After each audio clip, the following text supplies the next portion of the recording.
Hello everybody, my name is the Chef and welcome back to another One Piece Bounty Rush video. In today's video, we're actually going to be taking a look at part 2 of the 7 underrated and overlooked units in the game. I mean, I can make this list go on and on and on. You know, it's all based off of my personal opinion and experience playing the game, but you know, this game is basically just like a popularity contest, like any game with that has some sort of meta. You know, meta is obviously the best way to go if you want to get like the, you know, have the easiest way out, but that doesn't necessarily mean there is not good other characters that are older or just not as popular in the series. So you know, I just want to reiterate that, and again, this is my own personal opinion, but with that, let's just jump right into this list, shall we? So again, this is in no particular order, but we're going to start off here with Kaido. I just did a video on him actually a few days ago. Really solid unit. Very overlooked in the current meta. People just think he's bad because he loses his dodge when he gets his buff, and that he's a green unit. That doesn't really mean shit, to be honest. I mean, if you're taking a look at his traits right here, he has a second life. So if you have, you know, you recover 15% HP when you die, which is really good, because if you get a team boost and you have a Blackbeard on your team, you could basically be healing up to almost full HP, even with your second life. Or if you even just grab a piece of meat. Second life is one of the greatest traits in this entire game, and it is very overlooked. I know that Luffy can kind of block that with a lot of characters, but you know, we're not going to get into that. That guy is just a monster in his own right. But for his trait 1, when in the enemy's treasure area, increase damage dealt by 30%, which is a typical attacker trait. When attacked by an enemy, 100% chance to reduce cooldown of skill 1 by 5%, which is really nice as well, especially because this guy's very tanky. You're going to be getting that Thunder Bagua back very quickly if you're taking beats. So with the second trait here, when your team has less treasure secured, boost cooldown of speed of skill 2 by 50%, which is the drunken state, and that is his bread and butter. Once you get that state off, basically you're immune to all statuses, kind of like Sabo, which is really nice. I mean, it's such an amazing trait to have on any character in this game. It is very overpowered because there's a lot of status effect units nowadays, and you know, status effect units are basically the meta, and they always will be, considering they get the most points and people want to just be MVP. So last but not least, when your allies are near the treasure area you are, resist stagger effect. So that's really nice because you could just, you know, plow through people without any hesitation. And of course you got the 20% critical hit boost right there. As for his skills, skill 1 is the Thunder Bagua. Mid-range attack, nullifies stagger for a set period of time, and does 849 damage. That is a fucking insane amount of damage. That shit sometimes crits for like 100k if you're hitting with the right person.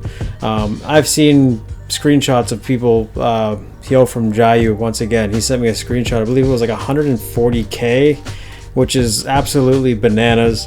This guy is just a monster.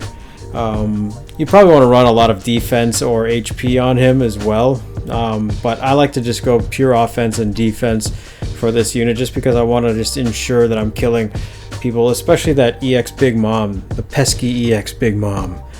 He actually one-shots her pretty much not 100% of the time if you have your drunken state off, and which, you know, good segue into his skill 2 right here. Increases attack and defense while the effect is active.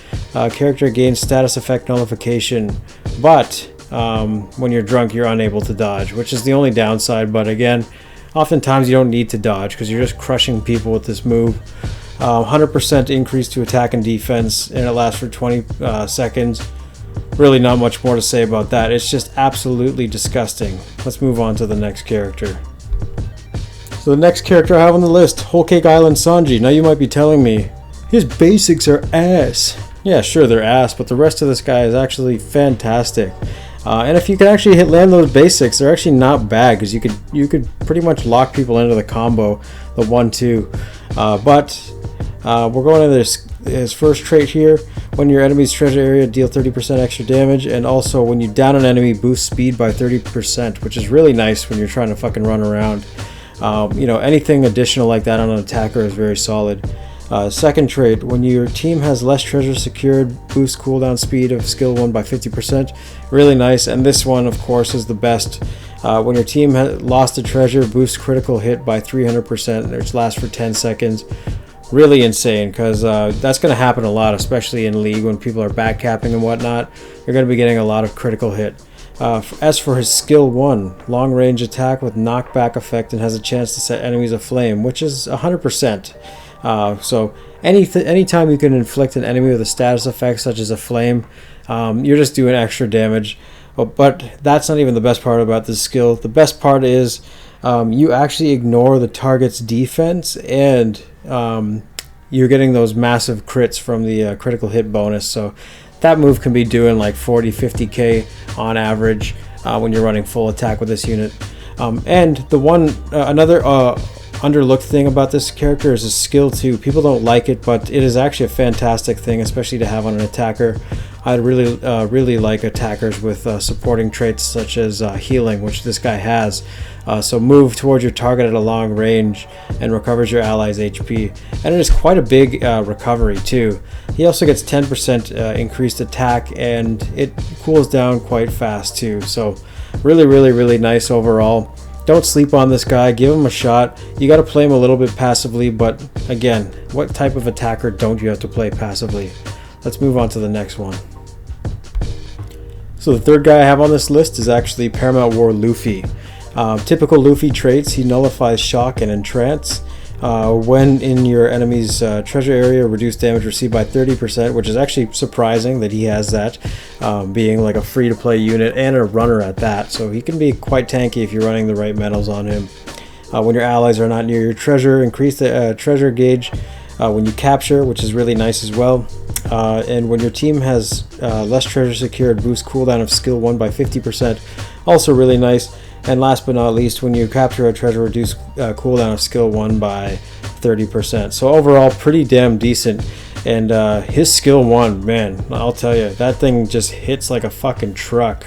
You got the double fist right up in them booty cheeks. So if you take a look here, double team skill, Gum Giant Rifle and Fire Blast. It's a mouthful. Step 1, skill attack is 819 damage. It inflicts a flame for a long period of time. You already know how good a flame is. Plus, like we said, if you have less treasure secured, you're reducing the cooldown time by half, which is very insane. This thing fucking hits so hard, especially for a free-to-play unit. But we'll move on to his skill 2 here. Long range attack. This is basically what you want to use right out of the gate to get a jump on your team and a jump on the opponents, because it'll make you move a little bit faster, because you just kind of launch yourself, as you can see. Not really much to say about this attack. It's just kind of a good little utility slash runner attack, which is going to give you a little edge. So with that, let's move on to the next one. So the next guy I have on this list is actually Red Katakuri. Now when this guy came out, everybody was sucking him off like he was the fucking shit. As if he still isn't the shit. I mean, this guy hits like a truck, man. I know he's a little bit light on HP and defense, but what attacker isn't, honestly? I feel like most attackers are a little bit lacking on the defensive side. I know he doesn't have any like great trait where he like heals on hit or like massive critical hit or whatever, but this guy does have an insane dodge trait where he could pretty much dodge like every single time he gets hit. Just like the other categories. So taking a look at his skills right now, when attacked by an enemy, 2% chance to dodge without taking damage, and chance to or change down to a stagger effect, which can be good and bad in some circumstances. Trait 1, when in your enemy's treasure area, increase damage dealt by 30%. Also, when attacked by an enemy, 100% chance to reduce cooldown of dodge by 50%, like I was talking about before. Really fucking nice with all these Katakuri units. You'll be able to spam that dodge.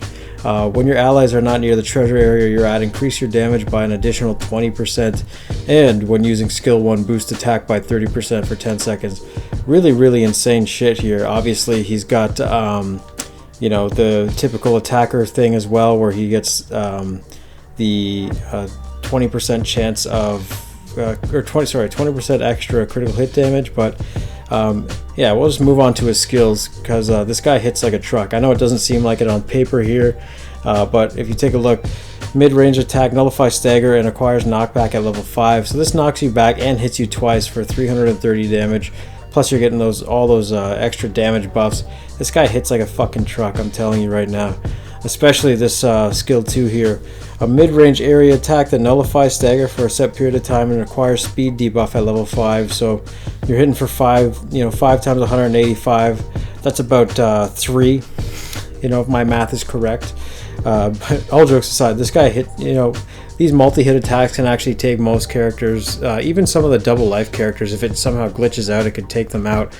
Pretty insane shit, especially if you got really high team support. This guy is just a monster. And again, I know he doesn't have the most defensive prowess, but just play smart. Be a smart player. That everybody was sucking this guy's dick when he first came out, but all of a sudden they just dropped him. As soon as like Blackbeard came out. But just don't be afraid. Play the guys that you like to play. Don't worry about it. You'll succeed. Trust me. You get better at the game. Anyways, we'll move on to the next one. So the next person on this list is actually Kinemon. Now I know nobody was really hyped for him. I know a handful of people were. You guys are legendary for being hyped for him. I was kind of hyped for him. I just didn't have the gems to summon for him at the time. But just because this guy's not super hyped doesn't mean he's shit by any means. People were shitting on this guy so hard, saying he's the worst bounty fest that was released. You guys are crazy for thinking that. First of all, his traits. Nullify a Flame. Nullify a Flame is really nice. This guy counters Sabo pretty damn hard. When you nullify a flame, reduce the cooldown of skill 1 by 50% and skill 2 by 50%. So if you're getting hit with a flame attack, automatically both your skills are getting cooled down by 50%, which is fucking insane. When your allies are near your treasure area, reduce damage received by 30% and boost reduction of skill 1 by 50%, which is also really nice if you're playing in the treasure with your buddies. That is a pretty awesome skill. The only problem I see with it is just you have to be near your allies, which isn't usually a problem if you're defending. When you're attacking an enemy afflicted with a flame, increase damage up by 20%. A really nice buff right there. Also, when you are downed, inflict self with nullify stagger. Really fucking good skill. Very underlooked trait right there. And last but not least, when your strength is more than 50%, reduce damage received by 30%, giving him an extra 30% damage reduction, which is really nice, especially if you're running Grand Line and Zone plus, typical damage reduction traits. As for his skills, skill 1, basically it's a counter. So if you succeed with the counter, deals damage at a close range and a long range with a knockback effect and hits them with a flame. And if the counter fails, you become invincible temporarily, and I think it does still do a little bit of damage, but not too much. It does 246 damage, and I think it hits twice as well, so that's really nice. Reduces defense reduced by 20%, and knockback effect, which is also really damn nice. I forgot to mention, this guy is also like the fastest unit in the game, pound for pound. His normal attacks make this guy faster than basically like Dofi at a distance, which is really insane. Skill 2, the Fire Willow Flash. Mid-range charge attack with knockback and chance to set enemies aflame.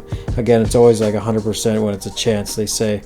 So 751 damage, knockback, and just a really devastating skill if you get hit with this one. And it comes out pretty damn quick. So not really much to say about this guy. Give him a try. Honestly, give this guy a chance. He's way better than people are giving him credit for. And again, just because he wasn't hyped doesn't mean he ain't shit. So anyways, we'll move on to the next one. Now the next guy on this list also makes me want to shed a tear when people say he's so bad. It blows my mind. If you take a look at this guy's kit, it's so damn good. First of all, character traits. So these are just his basic character traits, specifically for him. When using skill 1, boost defense by 70%. Really nice. Okay, I get that you can get knocked out of that skill pretty easily, but we'll go over that in a second. When your strength is more than 80%, change down to a stagger effect. Also very nice. Trait 1, when attacking an enemy around their treasure area, increase damage by 30%. Reduce damage received from defenders by 20%. So he is quite tanky. After KOing an enemy with skill 1, reduce cooldown by 50%, and when your strength is more than 50%, 1 HP will be left remained. So This guy can be quite tanky. You want to run full HP and defense on this boy because first of all, his skill 1 hits like a truck, 611 damage plus ignore defense and knockback. So this is the one that people are bummed out about because they say, oh, you can knock him out of it so easy, blah blah blah. If you use your mind when you're playing this game and you're a little bit more strategic, you won't get knocked out of these skills. You just got to use them wisely. And the fact that you get a 70% defense increase for that period of time and you're ignoring defense, this skill is just insane, especially if you're hitting like a big group of people.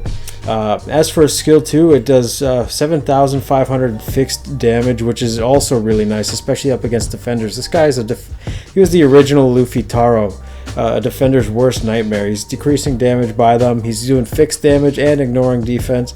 Overall, a solid unit. Plus you can 1-2 tap his normal attack to make him go a little bit faster, similar to Lucci and fucking Kinemon. So overall, really solid unit.